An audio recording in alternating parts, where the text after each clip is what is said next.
우리 같이 하나님의 말씀 보겠습니다. 하나님의 말씀은 요나서 1장 1절에서 마지막 17절까지 말씀을 보겠습니다.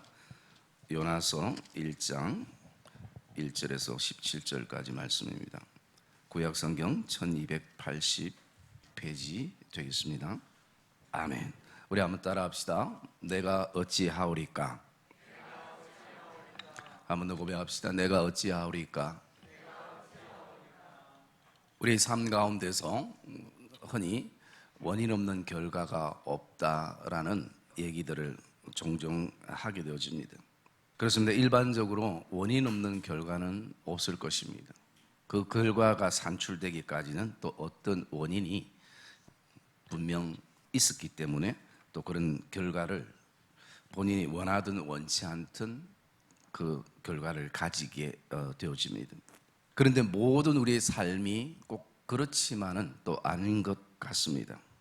왜냐하면 오늘 이 본문의 요나도 하나님은 니느웨 성에 가서 복음을 전하라라고 말씀하셨는데 요나는 그 하나님의 명령이 싫어서 그가 다시스로 가는 배를 타게 됩니다. 그러면 다시스로 가는 배를 탔으면 분명 다시스에 도착하는 결과가 얻어져야 하는 것입니다. 왜냐하면 다시스로 가는 배를 탔기 때문에 당연히 다시스에 도착되는 결론을 얻어야죠. 누가 미국 가는 비행기를 탔는데 우리가 일본에 도착하는 그런 결과는 사실은 있을 수 없을 것이죠. 그런데 이 요나는 분명 다시스로 가기를 원해서 배를 탔는데 결국 다시스로 가지 못하는 그런 결과를 얻게 됩니다. 왜 그런가? 거기에는 요나가 생각하지 않았던 변수가 생겼던 것입니다. 환경적인 변수는 갑자기 생각하지 않았던 바다에 큰 풍랑이 일어났던 것이고 더 근본적인 변수는 하나님이었습니다. 배상만 주면 편안하게 다시스로 갈 거라고 생각했던 요나의 생각과 달리 풍랑을 통해서 어려움을 겪고 있습니다. 어쩌면 저와 여러분이 지금 살아가는 삶 가운데 우리가 정말 생각하지 않았던 이 코로나가 삶의 변수가 되어서 많은 삶의 어떤 변화들이 일어나게 되는 것을 우리가 알 수 있습니다. 여러분, 삶의 변수는 누구도 예측할 수 없고 또 그것이 우리가 원하든 원하지 않든 내 삶 가까이에 주변에 항상 존재하고 있게 되어지는 것을 우리가 느낄 수가 있는 것입니다.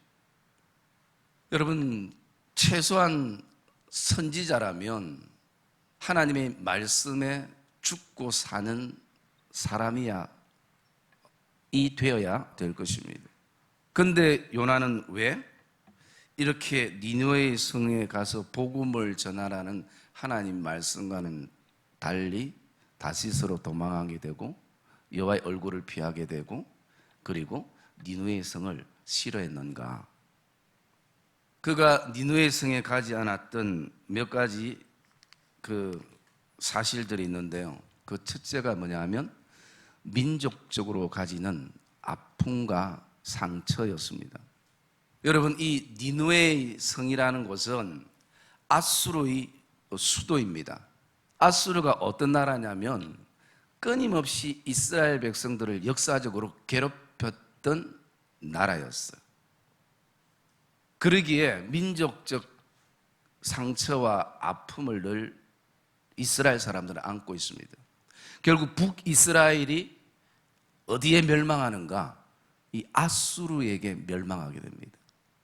자기 민족을 멸망시킨 그 나라를 향해서 복음을 전하라는 그 자체가 사실은 선지자지만 요나는 굉장히 받아들이기 어려운 상황인 것입니다. 오늘 저와 여러분의 삶 가운데 이런 어떤 공동체, 그것이 교회 공동체든 가정이든 직장이든 또 그 관계성 속에 어떤 상황에 놓여 있든 저와 여러분들 안에 그런 어떤 마음에 상처와 아픔이 있으면 사실은 하나님의 말씀에 순종하기가 굉장히 어려울 수 있다는 것이. 우리가 생각했을 때는 아니 요나가 그 뭐 어려운 거 일인데라고 생각되어지지만 그런 어떤 아픔과 상처가 우리의 사명의 걸음을 멈추게 하고 예배의 걸음을 멈추게 할 때가 있다는 것이죠. 왜 사람은 누구나 같은 일에, 같은 말에, 같은 사건에 두 번 상처받고 싶지 않기 때문인 것입니다. 요나의 상황도 마찬가지라는 것입니다.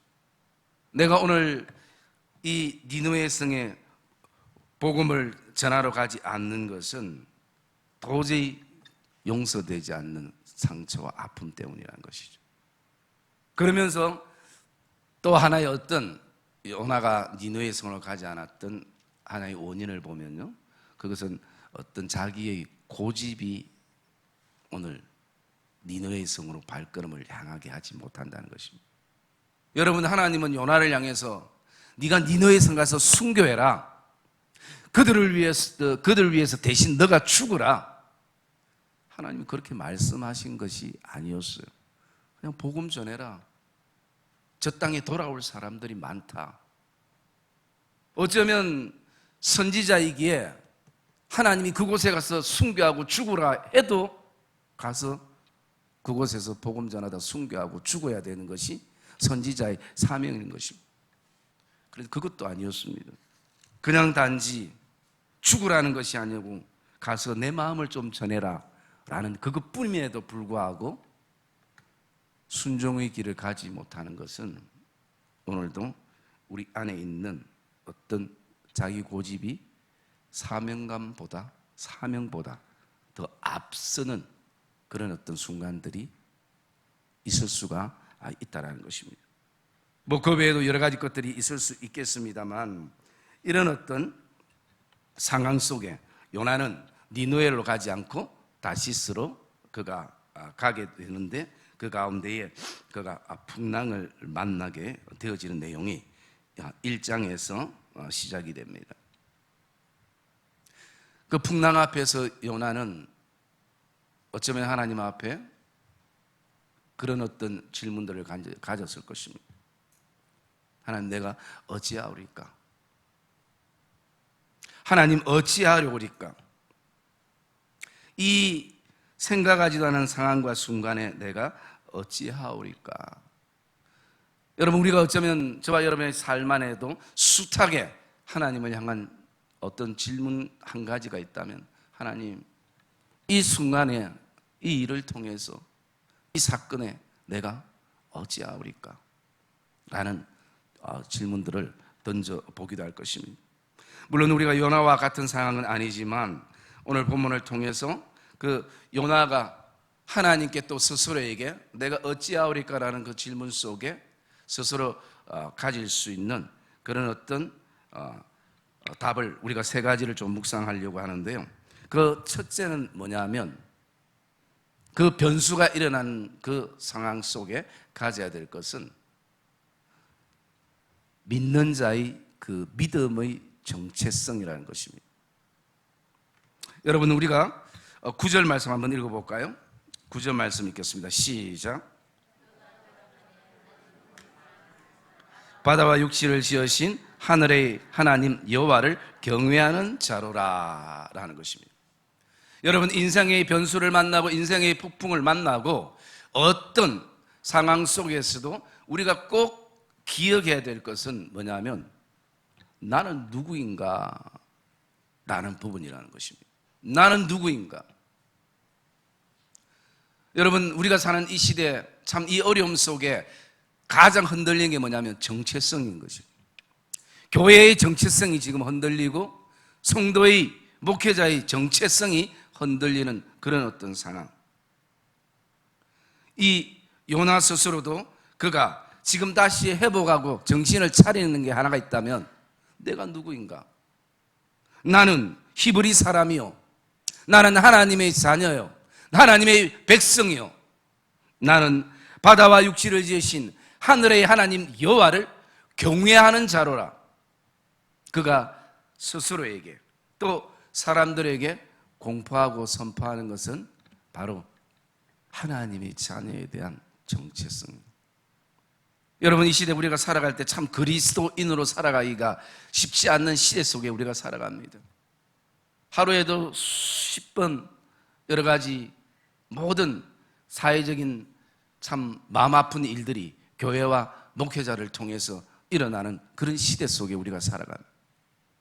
어쩌면 심지어 내가 목사라는 것이, 우리가 성도라는 것이, 내가 어디 교회 다닌다는 것이 바깥에 얘기하기가 자랑스럽지 못한 그런 어떤 시대 속에 우리가 살아가고 있는 것입니다. 여러분, 그러나 우리가 기억해야 됩니다. 사회에서 어떤 일이 일어나고 어떤 인생의 비바람 속에, 풍랑 속에 우리가 서 있다 할지라도, 그곳이 우리의 무덤이 된다 할지라도 우리는 변함없이 하나님의 자녀임을, 하나님의 백성임을, 오늘도 살아계신 하나님 여호와를 경외하는 자로 저와 여러분들이 그 풍랑의 현장에서, 삶의 현장에서 바른 믿음의 정체성을 선포하며 저와 여러분들이 서 있기를 주님의 이름으로 축복합니다. 여러분, 이것이 저와 여러분 안에 이론이 아니라 정말 다시 한번 믿음의 고백의 실제가 되어지기를, 이 땅은 우리가 하나님의 자녀인 정체성을 자신감 가지게 선포할 수 있도록 도와주는 땅은 사실은 아닙니다. 그럼에도 불구하고 언제 인생의 풍랑이 우리에게 닥칠지 모르지만 우리 교회라는 배에, 내 인생의 배에, 우리 가정과 직장과 일터와 자녀라는 그 배 안에 물들이 흘러들어오고, 또 어쩔 수 없이 그동안 가장 아꼈던 것을 살기 위해서 내어놓아야 될 순간들도 우리가 경험하리라 생각합니다.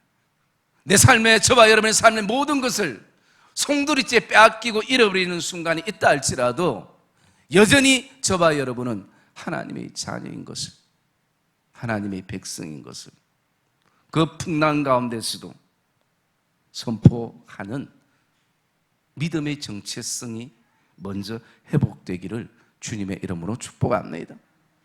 그것은 인생의 잔잔한 어떤 물결이 일어날 때만 아니라 감당할 수 없는 그 커다란 폭풍 속에서도 우리가 가져야 할 것입니다.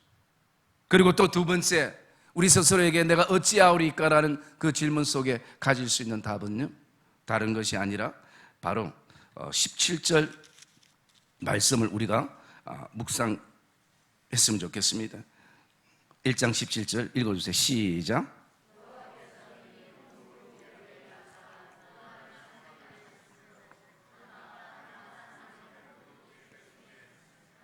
아멘. 여호와께서 이미 큰 물고기를 예비하사라고 말씀합니다.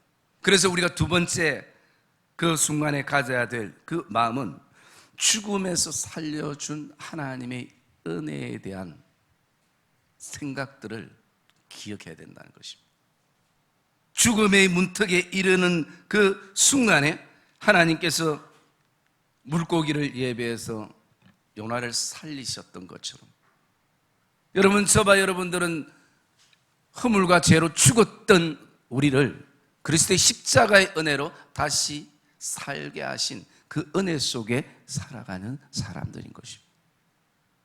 저와 여러분들이 때로는 그 육체적인 죽음 앞에 섰다가 하나님의 은혜 가운데에 우리가 살아난 사람들은, 어쩌면 그 죽음 앞에 가본 사람들은 다 그런 생각을 한 거예요.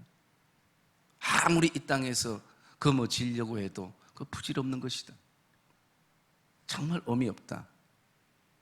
그렇게 내가 바둥바둥거리고 또 그렇게 내 자존심을 지키기 위해서 그 어떤 것을 했던 것도 사실은 돌아보면 참 의미 없는 세월이다 라는 생각을 가지게 되는 것입니다. 여러분, 저와 여러분은 근본적으로 죽었다 살아난 사람들인 것입니다.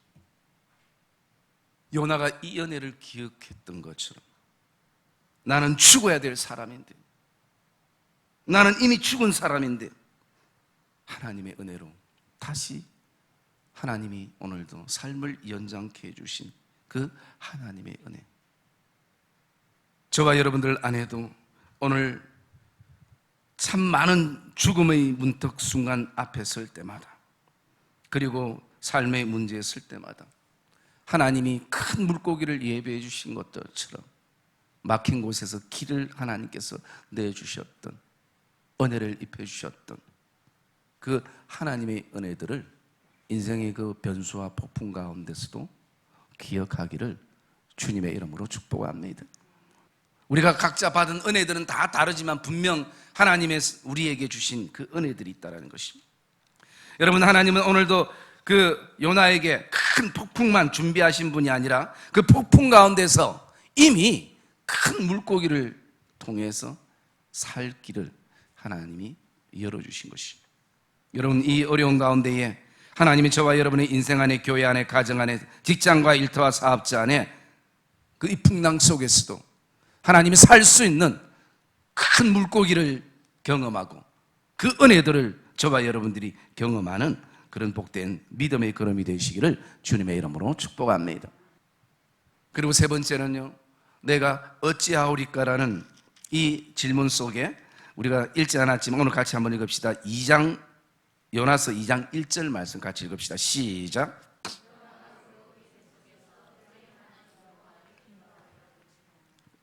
예, 요나가 물고기 뱃속에서 그의 하나님 여호와께 기도하여라고 말씀합니다.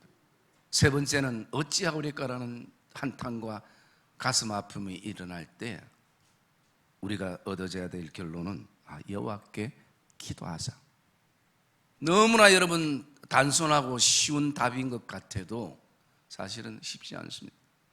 저와 여러분의 삶 안에 오늘도 우리가 기도하기에는 좀 더 좋은 환경이 필요한 건 맞습니다. 좋은 환경이면 더 편하게 우리가 기도할 수 있겠죠.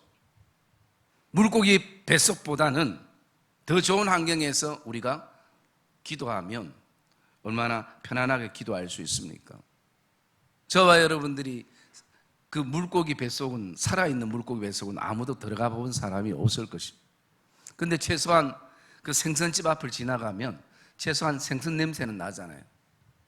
그런데 그 예를 들어서 그 물고기, 살아있는 물고기 뱃속에는 뭐가 있겠습니까? 온통 물고기 어떤 내장이 그 안에 다 있을 거 아니에요. 얼마나 거기가 최소한 비린내도 많이 날 것이고 환경이 너무 좋지 않은 환경인 것이죠. 여러분, 근데 좋지 않는 환경에서도 기도할 수 있다는 것입니다. 아니요, 기도해야 된다는 것이죠. 어떤 분들은 요나가 거기서 뭘 하겠습니까? 아무것도 할 수 없으니까 기도했다라고 얘기도 하겠지만, 어쩌면 요나는 그 물고기 뱃속에서 그가 오늘도 주의 음성을 듣기를 원하면서 주님 앞에 간구하며 기도했다는 것입니다.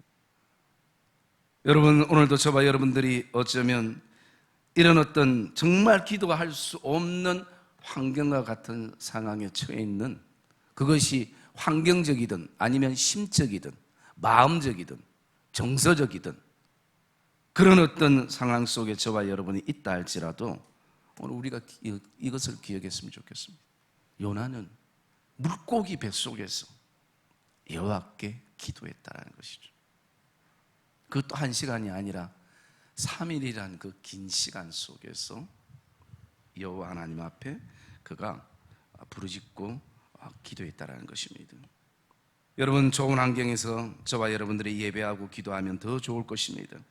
그러나 그렇지 않더라도 오늘 물고기 뱃속과 같은 그런 정말 기도할 수 없는 환경을 저와 여러분이 만난다 할지라도 그 자리가 기도의 자리가 되고 하나님을 찾는 자리가 되고 주의 음성이 들려지기를 소망하는 그런 복된 기도의 자리가 되시기를 주님의 이름으로 축복합니다. 여러분, 그 자리가 우리를 낙심케 하고 절망케 하고 좌절케 할 수 있는 자리라 할지라도 저와 여러분들이 오늘도 그 자리가 다시 한번 기도의 자리로 바뀌어서 하나님의 우리에게 들려주는 주의 음성이 들려지는 그런 복된 기도자들이, 또 기도의 사람들이 되시기를 주님의 이름으로 축복합니다.